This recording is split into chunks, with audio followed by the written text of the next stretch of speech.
Well, as we discussed last week, tomorrow night, thank you, Rita. Last week in the Netherlands, Klaus Schwab's golden pin-up boy, Prime Minister Mark Rutte, is busy fulfilling the agenda of the World Economic Forum's Great Reset by turfing farmers off their own land because bureaucrats deem there's too much nitrogen in the soil. Ooh, this is the Great Reset that I've been warning you about for months, if not years, on this show. My thanks to Rebel News for these clips.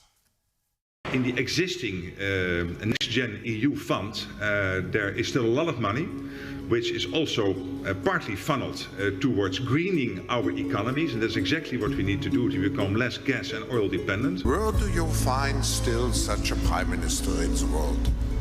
You find it in the Netherlands, and it's Mark Rutte. If they're going to do everything that they want, if they want to go to the goal, they're going to reduce 50% of the farmers here in Holland. Sure. And that's only the farming. But the truck drivers is going to come down, industry is going to come down, mechanics is going to come down, everything is going down. At the same time, people are aware that the climate is changing, and that we need to step up our collective efforts to make sure that we counter that and that we mitigate it. Disgraceful. Last week I also mentioned the crazy climate policies in Sri Lanka where the army are brought in to stop ordinary workers getting gasoline.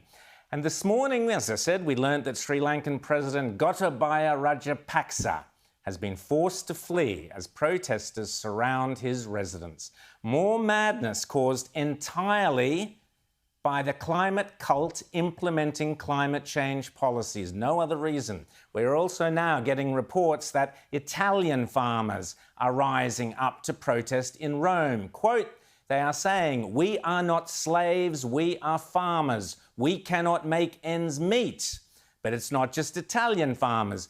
Polish farmers are now protesting. So too are Spanish farmers, as too are disgruntled German farmers. This is taking place everywhere, and you can slate it all home to insane globalist climate change policies.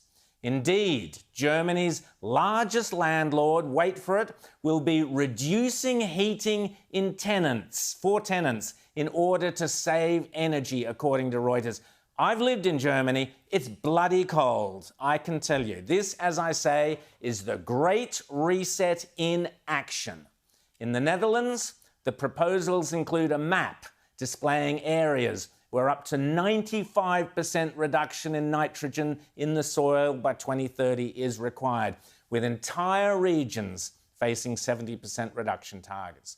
Joining us now from the Netherlands is Witse Sonnema, from the Netherlands Agriculture and Horticultural Organization. Witse, great to see you. How are you? Thanks for joining us. I'm good, thank you. Good morning. Now, explain to us, Witse, what is going on in Holland, why these insane policies, and why the farmers and the organisation you represent are speaking up. There's a broad sense of frustration, anger, even despair amongst farmers at the moment. And it's not about sustainability per se. We're amongst the most sustainable producers in the world, maybe the most sustainable producers. But as you mentioned, there's a map now outlining nitrogen reduction targets of 50% nationally, 70 up to 95% in certain areas. And imagine if you're a fifth-generation farmer living on your land, making a living, being part of a local community, and you see a map saying there's basically no future. No future for farming, but also no future for the economic, social, cultural fabric of the countryside. Well, that's what happened here, and that leads to these kind of pictures of protests in the street. James. Tell us more about what exactly the rules are that are being enforced here, because From here, it sounds to me like there's an insane war on food and food production that's happening here. What are you being told about why they want to do it, where you're supposed to go, and and how people are supposed to eat? Is the end plan here that everybody sells their land off cheap and then it's sold to developers or to big agricultural companies, or is there something else going on? And how does a supposedly center-right party like the VVD stand for this?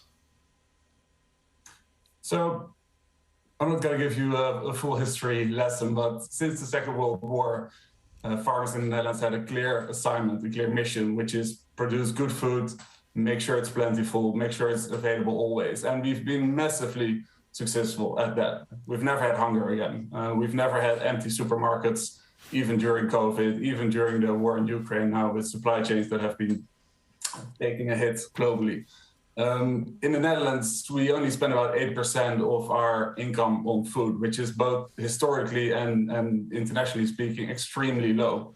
And it's fine if the mission changes, if you need us to do more than produce just good quality food. But it needs to be a realistic target. The current targets are a 50% reduction of nitrogen. We've already reduced nitrogen by 2/3 since the 1990s.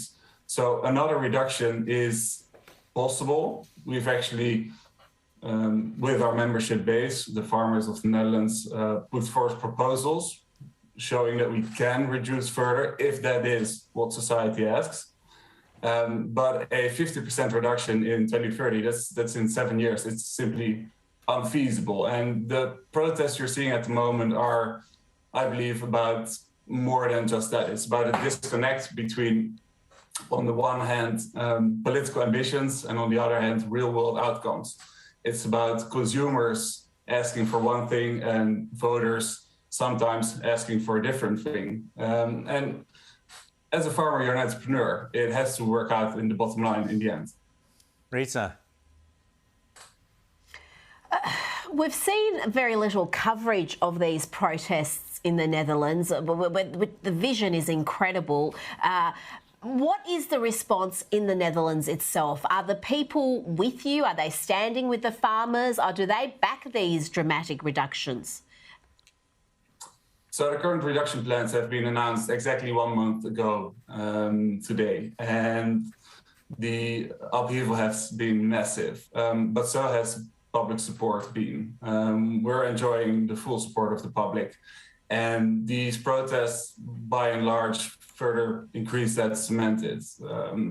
People understand that this is not just about the 50,000 farms we have in the Netherlands. It's also about those who It's about the broader ecosystem. I've had the pleasure to work in Australian greenhouse a long time ago, picking cucumbers, and the greenhouse was actually built by the Dutch. This sort of technology, we're shipping it all over the world because we have a strong primary sector, because we have farmers here.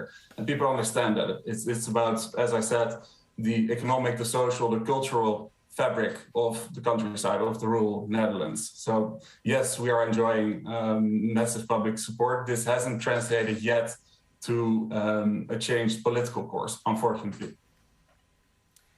Vitse, tell us about the misinformation that's going on regarding what is happening in Holland, in the Netherlands. And, following on from what Rita's saying about the coverage by the media, we're one of the very few shows. We've been talking about what's been happening in Holland here on this show, but you won't hear it mentioned anywhere else.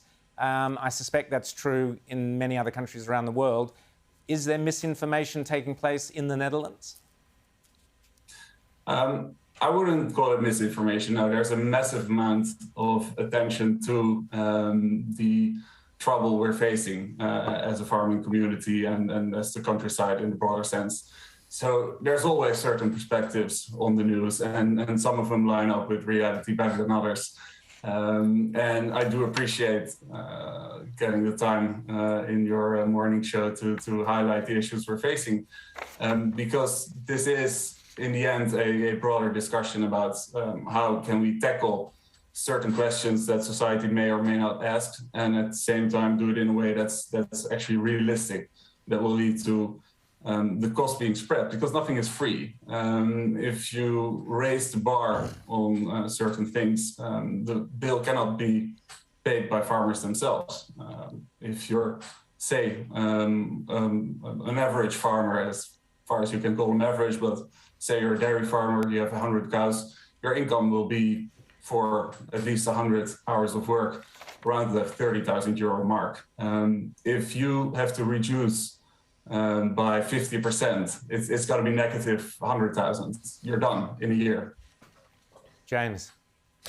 Very quickly, I've heard that, how have the police been responding to the protests? I read overnight that a 16-year-old boy in a tractor was shot at by police and arrested and held in jail for driving a tractor at one of these protests. What is the police response and how heavy-handed is it? So, we've all been shocked by the images of the police officer who discharged a firearm at indeed a 60-year-old in a tractor.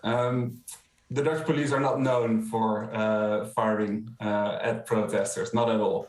In the general sense, there has been a focus on de-escalation. At the same time, as I said, our farmers are frustrated, they're angry, they're despairing. And we do fear that this situation will continue this way and that more accidents may happen. It was a very close call. Luckily, nobody got physically hurt, but yes, we were all shocked. So I think it's important for the government to see the upheaval their plans have caused, not just among farmers, but in the broader community with massive support by the general public. Recognize that something needs to be changed. Wietse Sonema, thanks so much for coming here on Outsiders. Good luck there in the Netherlands. We'll be keeping a close eye on it. This is what happens, folks, with climate change policies. People thrown off their own farms that they've been farming for generations. It is an absolute disgrace. Wietse Sonema, thanks so much for joining us.